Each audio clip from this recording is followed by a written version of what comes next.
बिस्मिल्लाहिर्रहमानिर्रहीम।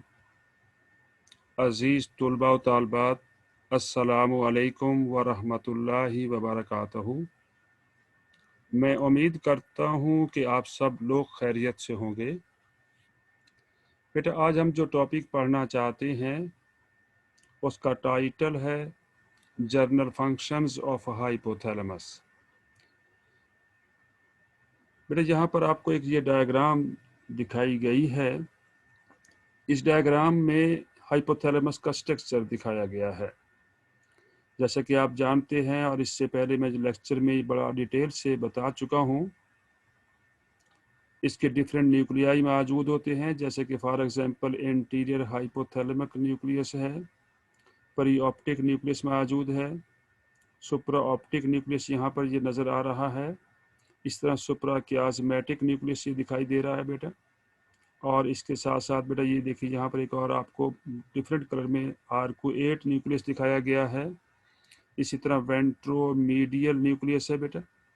और यहाँ पर ये देखें पोस्टीरियर हाइपोथैलेमिक न्यूक्लियस है। और इसी के साथ बेटा डार्सोमीडियल न्यूक्लियस दिखाया गया है। तो ये डिफरेंट न्यूक्लियाई हैं जो हाइपोथैलेमस में मौजूद हैं और ये डिफरेंट फंक्शन परफॉर्म कर रही हैं। आइए बेटा हम इसको देखते हैं कि इन न्यूक्लियाई का फंक्शंस क्या है।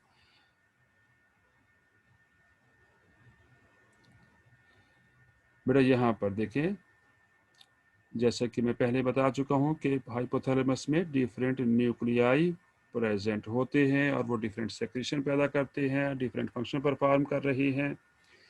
आइए बेटा उनको देखते हैं। Number 1, preoptic nucleus. इसका बेटा फंक्शन है regulate release of gonadotropic hormones, यानी वो हार्मोन जो गोनेड्स की सेक्रेशन को रेगुलेट करते हैं, ये सेक्रेट करता है, गोनेडोट्रॉपिक हार्मोन को रेगुलेट कर रहा है, उनकी रिलीज को रेगुलेट करता है। बेटा नंबर 2 जो है सुप्रा ऑप्टिक एंड पैरावेंट्रिकुलर न्यूक्लियाई। बेटा इनका फंक्शन है produce anti diuretic hormone ADH and oxytocin. जैसे कि आप जानते हैं कि एंटी डायूरेटिक हार्मोन का फंक्शन है बेटा रेगुलेट वाटर बैलेंस, यानी वाटर की reabsorption from the filtrate, particularly जो ग्लोमेरुलर फिल्ट्रेट है बेटा, उसमें से वाटर की रीएब्जॉर्प्शन करना है। और अगर इसकी सेक्रेशन एडीएच की ना हो सके तो फिर बेटा हमें एक डिजीज हो जाती है।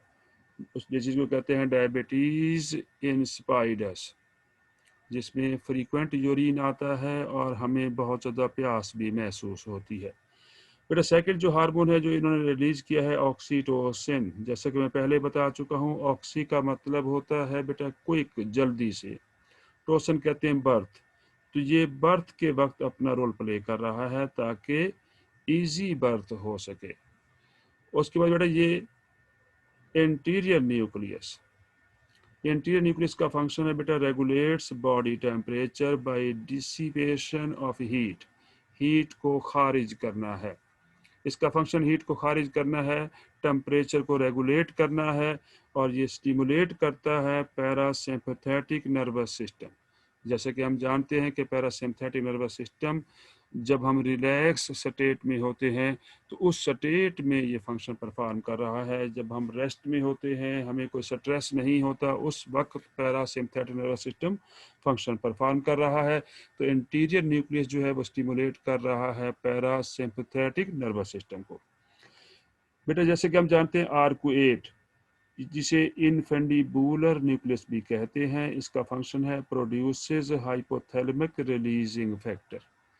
और ये रिलीजिंग फैक्टर जो है एंटीरियर पिट्यूटरी ग्लैंड की सेक्रेशन को, एंटीरियर पिट्यूटरी ग्लैंड के हार्मोन की सेक्रेशन को रेगुलेट करते हैं। बेटा ventromedial nucleus, it is considered as a satiety centre, यानी ये हमारे भूख में मुतमईन करता है। जब हम सैर होकर खाना खा लेते हैं तो उसके बाद हमें खाना खाने की तलब नहीं होती, उसको ये रेगुलेट कर रहा है। It's stimulation inhibit the urge to eat. देखिए अर्ज टू ईट, हमें अब खाने की कोई तलब नहीं होगी क्योंकि इसने इनहिबिट कर दिया है, क्योंकि हम सैर हो चुके हैं, हमारी भूख जो है वो ख़त्म हो चुकी है। Dorsomedial nucleus, its stimulation causes obesity, मोटापा हो जाना, and result in savage behaviour. Posterior nuclei बेटा, पोस्टीरियर न्यूक्लियाई का फंक्शन है regulate body temperature by conservation of heat. Conservation of heat का मतलब है हीट को महफूज करना है, ख़ास तौर पे विंटर सीजन में जब कोल्ड स्ट्रेस होता है तो उस दौरान इस पार्ट ने बॉडी के टेम्परेचर को रेगुलेट करना है और हीट को लॉस होने से बचाना है, जबकि इंटीरियर जो न्यूक्लियस है वो हीट को लॉस करता है, ये हीट को कंजर्व कर रहा है। और ये स्टिमुलेट भी करता है सिंपैथेटिक नर्वस सिस्टम। जब हमें कोल्ड स्ट्रेस होता है तो सिंपैथेटिक नर्वस सिस्टम एक्टिवेट हो जाता है ताकि उस हीट, उस कोल्ड स्ट्रेस से फाइट और फ्लाइट किया जा सके। मेमलरी न्यूक्लियाई रिसीव्स करेगा input from hippocampal formation through fornix. इस तरह बेटा लेटरल न्यूक्लियस का फंक्शन है इट्स स्टिमुलेशन इंड्यूसेस ईटिंग, यानी हमें भूख महसूस होगी।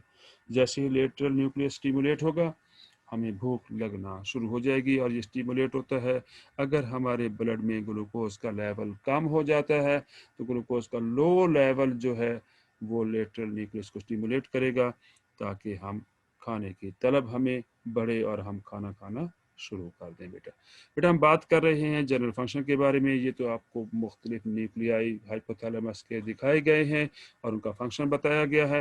आइए बेटा और भी देखते हैं इसके अलावा और क्या फंक्शन है जो हाइपोथैलेमस परफॉर्म कर रहा है। नंबर 1 बेटा, जैसे कि पहले बता चुका हूँ, इट कंट्रोल्स बॉडी टेम्परेचर, यानी ये मेजर थर्मोरेगुलेटरी पार्ट है बेटा ऑफ द बॉडी। कंट्रोल करेगा बेटा कार्डियोवैस्कुलर सिस्टम को, यानी हार्ट बीट जो है हमारे जो है उसको रेगुलेट कर रहा है hypothalamus. It also controls food intake and body weight. Control करते बेटा थर्स्ट एंड वाटर बैलेंस। जैसे कि मैं पहले बता चुका हूँ एडीएच जो है इसने सेक्रेट किया है और एडीएच जो है पोस्टीरियर पिट्यूटरी ग्लैंड में आकर स्टोर हो जाता है, और उसके बाद जब हमारी बॉडी को डिमांड होती है तो posterior pituitary gland in ADH hormone को सेक्रेट कर देता है in the blood. It is also involve in sleep and wakefulness.